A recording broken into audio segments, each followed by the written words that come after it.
नमस्ते सभी को। मैं मनीषा यादव आप सबका स्वागत करती हूँ हिंदी अक्षरांजलि में। महर्षि दयानंद सरस्वती यूनिवर्सिटी अजमेर के द्वारा आयोजित बीए थर्ड सेमेस्टर के हिंदी के जो पेपर हिंदी काव्यांग परिचय का जो भाग है उसके एक बिंदु पर आज का वीडियो आधारित है। बिंदु है काव्य, काव्य के तत्व और काव्य के रूप।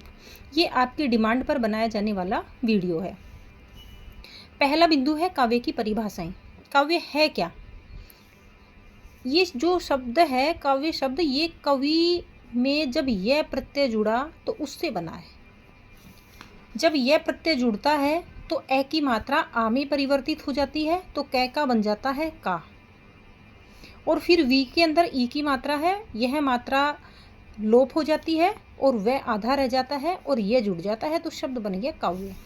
काव्य जो बिंदु है यह संस्कृत साहित्य से हिंदी साहित्य में आया है। तो संस्कृत साहित्य विश्व का सबसे प्राचीनतम साहित्य माना जाता है। इन साहित्यकारों मतलब संस्कृत साहित्य के जो साहित्यकार थे इनमें भामह, आचार्य वामन, मम्मट, आचार्य विश्वनाथ, पंडित राज जगन्नाथ आदि प्रमुख आचार्य माने गए हैं।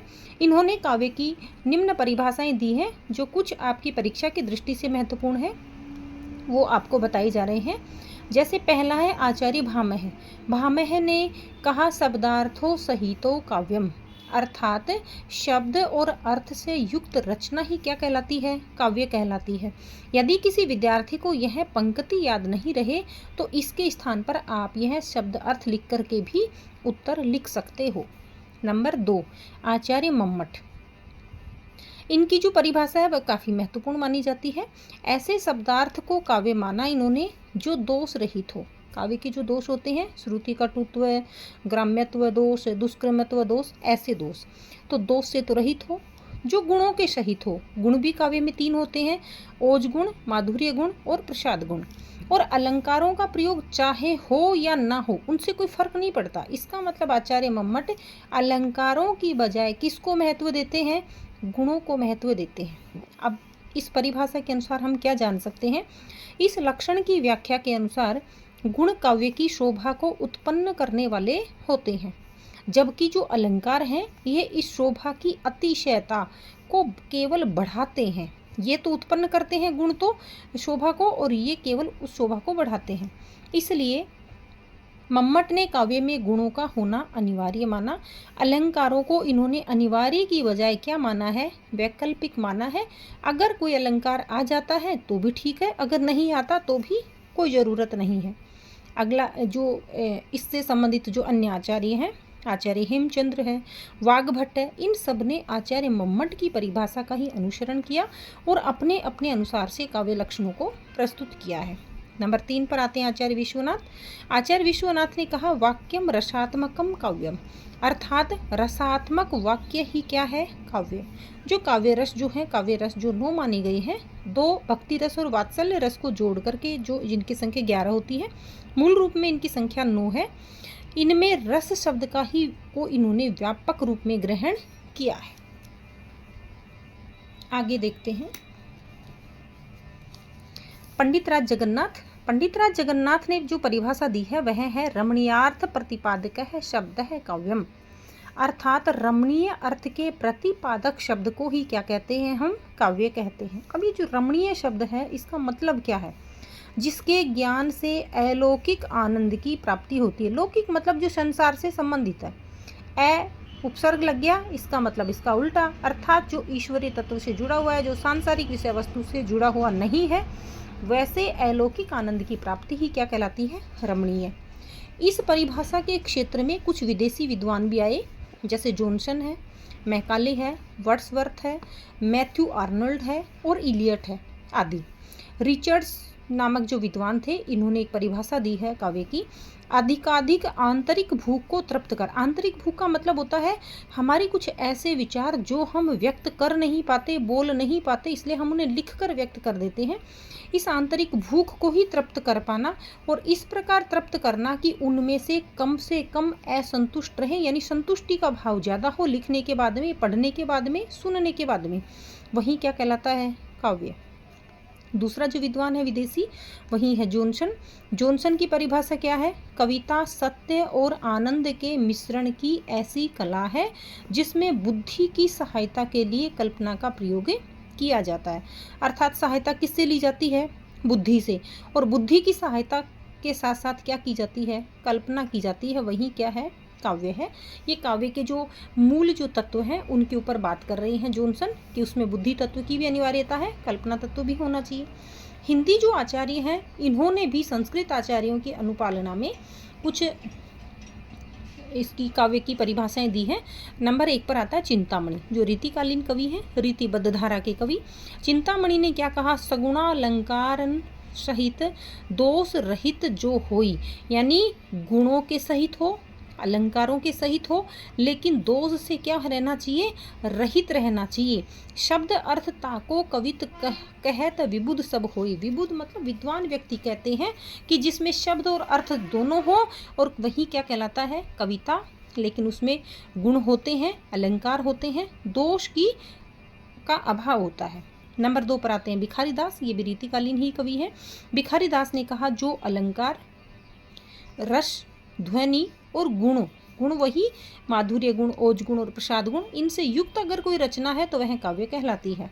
रामचंद्र शुक्ल, जो कि हिंदी साहित्य के इतिहास के पुरोधा माने जाते हैं, उन्होंने कहा जिस प्रकार आत्मा की मुक्तावस्था, यानी हमारी आत्मा में कुछ भाव, कुछ मनोभाव होते हैं, हम जब उनका लेखन कर देते हैं, लेखन करने के बाद में हम उस भावना से, उस विचार अवस्था से क्या हो जाते हैं? मुक्त हो जाते हैं। तो जिस प्रकार से आत्मा की मुक्तावस्था क्या कहलाती है? जिसको यह मुक्तावस्था प्राप्त हो गई वह ज्ञानी हो गया, उसे ज्ञान दशा प्राप्त हो गई है। उसी प्रकार हृदय की मुक्तावस्था ही क्या कहलाती है? रस दशा। अर्थात हृदय जब मुक्त होता है तो व्यक्ति को एक सच्चे आनंद की प्राप्ति होती है। जयशंकर प्रसाद, जो छायावादी कवि हैं, उन्होंने क्या कहा? काव्य आत्मा की संकल्पनात्मक अनुभूति है। संकल्प लेकर के हम जो अनुभूति, जो अनुभव करते हैं, वही क्या है? काव्य है। सुमित्रा नंदन पंत ने क्या कहा है? कविता हमारे परिपूर्ण क्षणों की क्या है? वाणी है। अर्थात जीवन में जो पल हमें परिपूर्ण होने का बोध कराते हैं वही काव्य कहलाता है। आप जब इन रचनाओं को पढ़ोगे तो इनमें से जो मुख्य जो बिंदु है इनको याद रखने का जो है प्रयास करोगे। अगला जो बिंदु है वह है काव्य, जो जैसे हमने अब तक पढ़ा उसका थोड़ा सार या संक्षिप्तीकरण मैं कर रही हूँ। काव्य शब्द का अर्थ होता है, क्या अर्थ है? अर्थात कवि कर्म। कवि जो कार्य करता है वही क्या है? काव्य कहलाता है। और या फिर हम कह सकते हैं काव्य जो है सृजना है। काव्य का जो शरीर है वो 2 चीज़ें होती हैं, एक होता है शब्द और एक होता है अर्थ, क्योंकि दोनों के अभाव में काव्य करना संभव नहीं है। अब अगला प्रश्न बनता है कि फिर काव्य की आत्मा क्या है? तो आत्मा का उत्तर देते हैं कुछ विद्वान। आचार्य विश्वनाथ ने कहा काव्य की आत्मा है रस। आचार्य कुंतक ने कहा कि काव्य की आत्मा है वक्रोक्ति, अर्थात टेढ़ी उक्ति। आचार्य वामन ने कहा काव्य की आत्मा है रीति, रीति अर्थात तरीका। आनंदवर्धन ने कहा कि काव्य की आत्मा है ध्वनि। वर्ड्सवर्थ ने कहा काव्य की आत्मा है भाव। और कोलरिज ने कहा काव्य की आत्मा जो है वह होती है अभिव्यक्ति। इस प्रकार से संक्षिप्तीकरण के रूप में हमें काव्य की आत्मा का उत्तर विभिन्न विद्वानों के अनुसार मिल जाता है। अगला जो बिंदु था वो था इसी में जो आपने डिमांड रखी है कि काव्य के तत्व के बारे में बताया जाए, तो काव्य के तत्व होते हैं 4। पहला तत्व होता है भाव। कविता का आत्म तत्व माना जाता है ये, क्योंकि यह इसको हम कह सकते हैं कि ये काव्य की आत्मा है। जब कोई काव्य लिखते हैं यदि उसमें कोई भाव ही ना हो तो इसका मतलब है उसमें आत्मा नदारद है। और यदि आत्मा ही नहीं होता किसी काव्य में तो वह फिर पठनीय नहीं माना जाता। साहित्य का मुख्य लक्ष्य पाठक को, यानी जो पढ़ने वाला है, श्रोता अर्थात जो सुनने वाला है, दर्शक अर्थात जो देख रहा है, इसके हृदय की भावनाओं को आप्लावित कर देना ही क्या कहला जाता है? भाव कहलाता है। अर्थात किसी काव्य को पढ़ करके, किसी काव्य को सुनकर, किसी काव्य को देखकर, नाटक आदि को, यदि किसी व्यक्ति के हृदय में भावनाओं का एक उद्गार बह चले या फूट पड़े, भावों का श्रोता फूट पड़े, वही काव्य सफल काव्य माना जाता है। नंबर 2 पर इसलिए भाव को कहते हैं काव्य की आत्मा। नंबर 2 पर आता है कल्पना।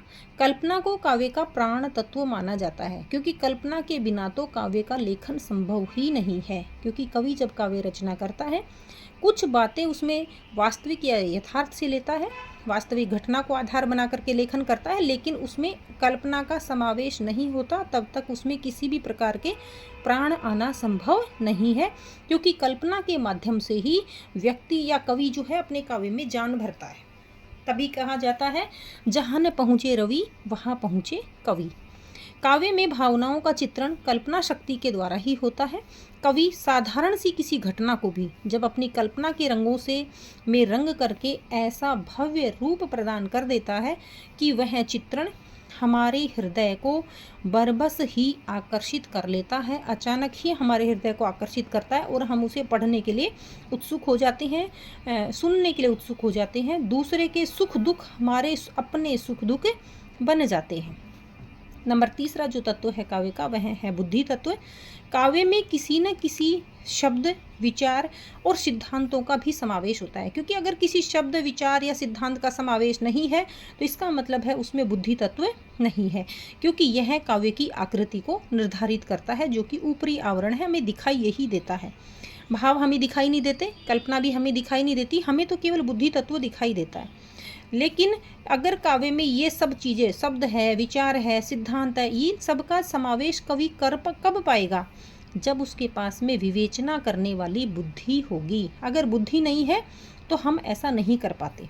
बुद्धि के अभाव में भावनाओं का स्पंदन दुखी व्यक्ति के चीत्कार के समान हो जाएगा। क्योंकि अगर बुद्धि नहीं है तो उसे पता ही नहीं मुझे अपनी भावनाओं को व्यक्त कैसे करना है। क्योंकि बुद्धि ही भावनाओं को विचारों की माला में गूंथकर उनको काव्य का रूप प्रदान करती है। 3 बिंदु हो चुके हैं यहाँ पर। एक बिंदु हो गया भाव, दूसरा है कल्पना, तीसरा है बुद्धि। चौथा जो अंतिम बिंदु है काव्य तत्व में, जो 4 तत्व होते हैं इसके, वह है शैली। शैली का अर्थ होता है तरीका, लिखने की विधि। साहित्यकार जिस भाषा व ढंग से भावों और विचारों को व्यक्त करता है वह उसकी शैली कहलाती है, जिसमें भाषा, शब्द चयन, अलंकार, छंदों का प्रयोग आदि होता है। भाषा कौन सी प्रयोग में लेगा यह कवि पर डिपेंड करता है, और यही जो है मूल रूप से काव्य की पहचान का कारण बनता है। शब्द कौन से चयन करने हैं ये भी काफ़ी महत्वपूर्ण होते हैं। अलंकार कौन से प्रयोग करने हैं ये भी महत्वपूर्ण होते हैं, क्योंकि इनसे चमत्कार पैदा होता है काव्य में। छंद कौन से काम में लेने हैं, इनका भी एक असीम महत्व होता है। भाषा शैली जो होती है काव्य की, यह भाषा शैली काव्य के शरीर की क्या करती है, रचना। अर्थात ये शरीर का काव्य का जो शरीर है वो हम मान सकते हैं भाषा शैली को। कल्पना और भाव तत्व जो हमने पढ़ा है, यह है काव्य के शरीर के अंदर प्राणों की रचना करती है। क्योंकि भाव तत्व और कल्पना तत्व के बिना शरीर में प्राणों की कल्पना करना भी संभव नहीं है। अगला जो बिंदु है इसी का काव्य के रूप, जो हम नेक्स्ट वीडियो में पढ़ने वाले हैं। धन्यवाद।